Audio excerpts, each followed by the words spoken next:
بسم اللہ الرحمن الرحیم۔ حضرت عمر بن خطاب رضی اللہ تعالیٰ عنہ سے روایت ہے، انہوں نے فرمایا، میں اور میرا ایک انصاری پڑوسی بنو امیہ بن زید کے گاؤں میں رہا کرتے تھے، جو مدینہ کی مشرقی جانب بلندی کی طرف تھا۔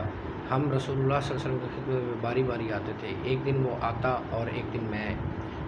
جس دن میں آتا اس روز کی وحی وغیرہ کا حال میں اسے بتا دیتا، اور جس دن وہ آتا وہ بھی ایسا ہی کرتا۔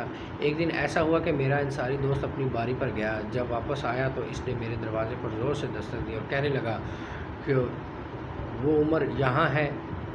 میں گھبرا کر باہر آیا تو وہ بولا، آج ایک بہت بڑا سانحہ ہوا ہے، رسول اللہ صلی اللہ علیہ وسلم نے اپنی ازواج کو طلاق دے دی ہے۔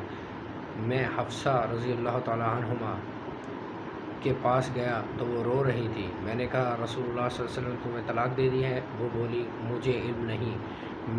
پھر میں نبی صلی اللہ علیہ وسلم کے پاس حاضر ہوا، کھڑے کھڑے عرض کی، آیا آپ نے فرمایا اپنی بیویوں کو طلاق دے دی ہے؟ آپ نے فرمایا آپ نے اپنی بیویوں کو طلاق دی؟ آپ نے فرمایا نہیں۔ میں نے تو مارے خوشی کے اللہ اکبر کہا۔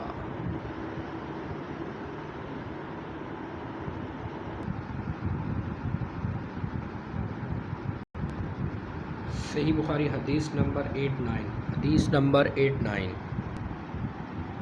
صحیح بخاری حدیث نمبر 89۔